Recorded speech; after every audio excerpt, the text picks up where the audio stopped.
Bem-vindos ao meu canal, estamos aqui de volta com mais um elemento da tabela periódica. Na verdade não estamos de volta com um novo elemento da tabela periódica, agora só se fala sobre o selênio neste canal. Mas é o último vídeo sobre o selênio, eu prometo. E hoje nós vamos falar nessa parte 3 do vídeo sobre o selênio, sobre a bioquímica do selênio, a sua toxicidade e as suas aplicações.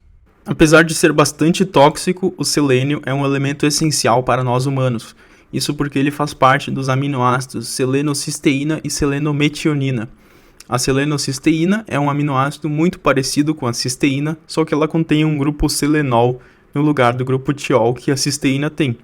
E por analogia, a selenometionina também é muito parecida com a metionina, só que ela contém um selênio substituindo o enxofre da metionina. Esses aminoácidos são interessantes porque eles não fazem parte dos chamados 20 aminoácidos canônicos, e sendo assim eles não são codificados diretamente pelo código genético. A selenometionina, então, ela é incorporada por força do acaso em polipeptídeos. O organismo não vê diferença entre selenometionina e metionina porque a selenometionina não tem nenhuma função específica em enzimas e proteínas e tal, mas a selenocisteína é diferente, ela tem uma função específica em certas enzimas, em certas proteínas, que dependem então do selênio, e por isso a selenocisteína precisa ser codificada especificamente para a selenocisteína. Tipo, aqui é selenocisteína e não cisteína. Só que, como eu disse, a selenocisteína não é codificada diretamente, e sim é utilizado o código UGA, o códon UGA, desculpe os biólogos, o códon UGA, que normalmente é um códon de parada, e para isso é utilizado um mecanismo todo especial lá, que eu não sei qual é, mas os biólogos aí vão saber e podem explicar nos comentários.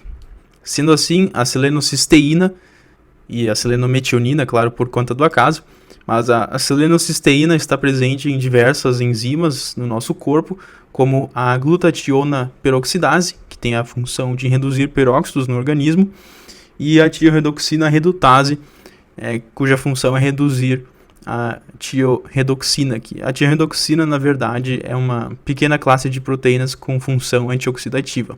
E além disso, a selenocisteína está presente em enzimas conhecidas por ativar ou desativar hormônios da glândula tireoide.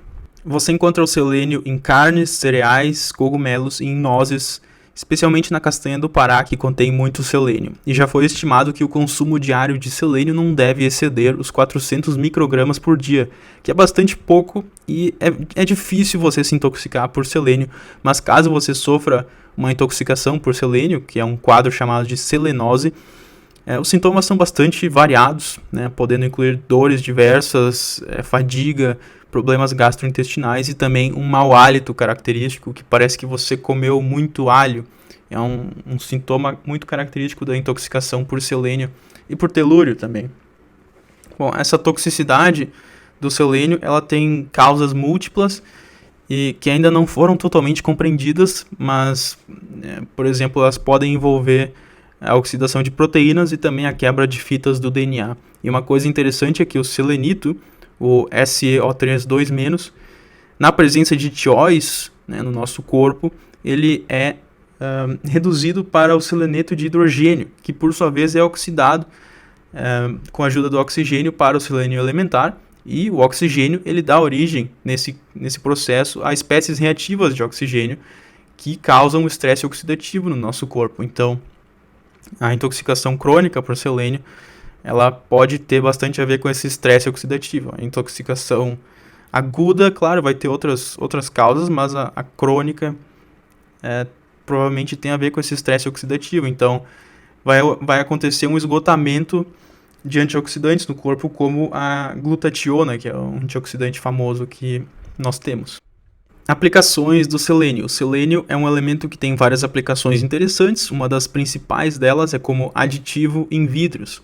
Compostos do selênio tendem a dar uma cor avermelhada a vidros, e a cor natural dos vidros geralmente é um tom esverdeado, porque, enfim, estão presentes vários íons diversos ali nos vidros e eles acabam tendo essa coloração meio que esverdeada, meio amarelada, e por isso o selênio em baixas concentrações é utilizado para cancelar essa cor esverdeada e, portanto, para descolorir o vidro. Mas às vezes é desejada uma cor vermelha e por isso, nesses casos, são aplicadas concentrações mais altas de selênio.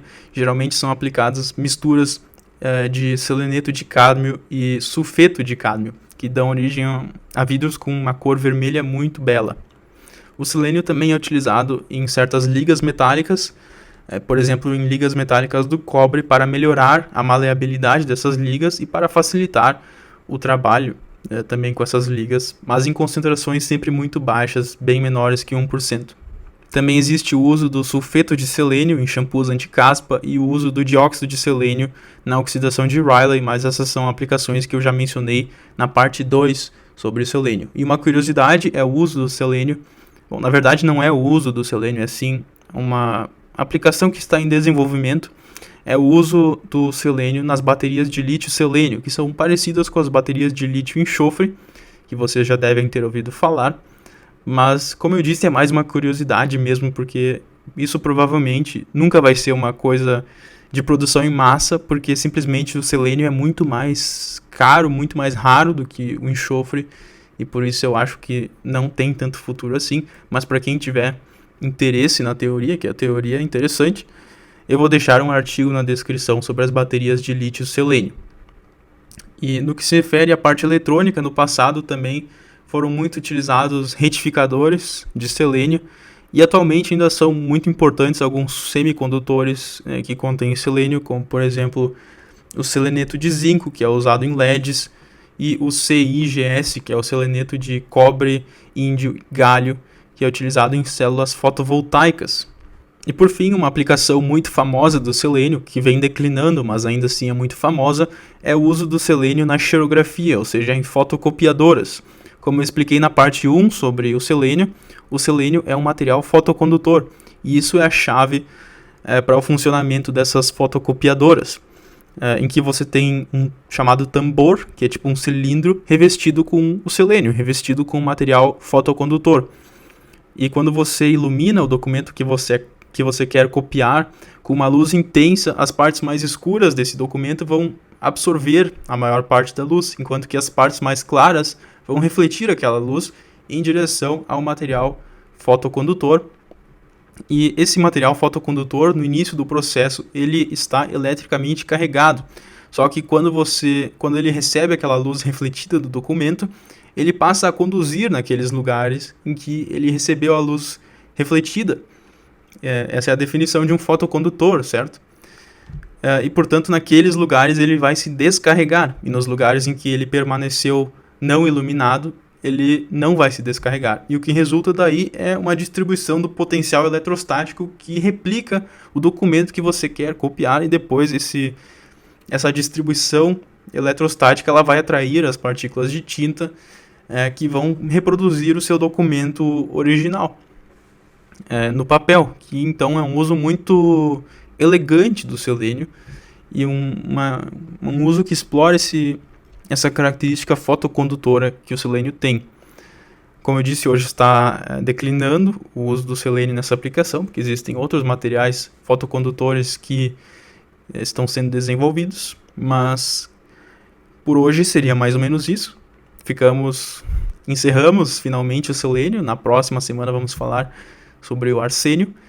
E se você assistiu até aqui é porque você gostou do vídeo, então inscreva-se no canal. Muito obrigado. Deixe seu like, seu joinha, seu comentário e até a próxima. Tchau!